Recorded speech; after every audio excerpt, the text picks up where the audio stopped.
வணக்கம். அன்பார்ந்த இணையதள நேயர்களை மீண்டும் சந்திப்பதை பெருமகிழ்ச்சி அடைகிறோம். இன்று தமிழகம் மற்றும் இந்தியாவில் நடந்த முக்கிய செய்திகளை பார்ப்போம்.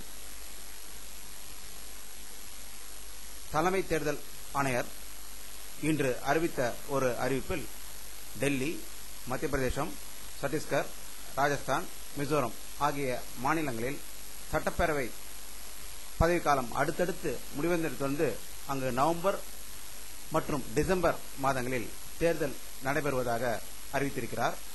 அவர் இன்று செய்தியாளர்களிடம் இந்த விஷயத்தை பற்றி கூறியிருக்கிறார்.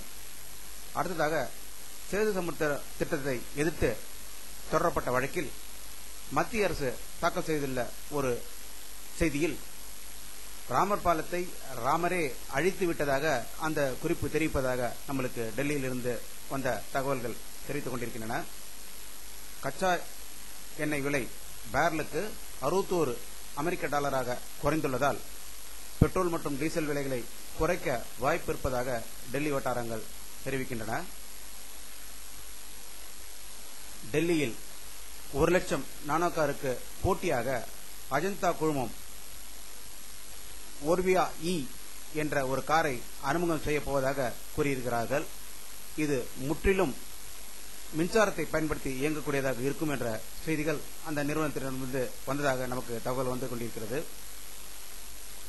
உத்தரப்பிரதேச மாநிலம் ரோபரேலி தொகுதியில் மக்களை அவர்களுடைய நலனை பாதுகாப்பதற்காக என்றும் சிறை தள்ள தயாராக இருப்பதாக திரு சோனியா காந்தி அவர்கள் இன்று சூடுரைத்ததாக செய்திகள் வந்து கொண்டிருக்கின்றன. தமிழகத்தின் பள்ளி கல்வியின் தரத்தை, கட்டமைப்பு வசதிகளை மாநில அரசு மேம்படுத்தும் என்று தமிழக உள்ளாட்சித்துறை அமைச்சர் திரு மு.க. ஸ்டாலின் அவர்கள் உறுதியளித்துள்ளார். இவர் இன்று கரூரில் இந்த செய்தியை பத்திரிகை நிருபரிடம் கூறியதாக தகவல் வந்து கொண்டிருக்கின்றன.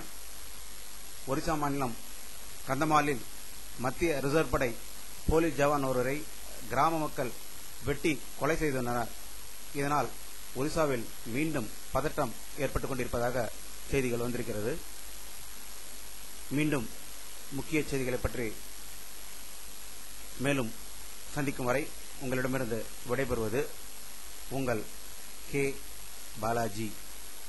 நன்றி, வணக்கம்.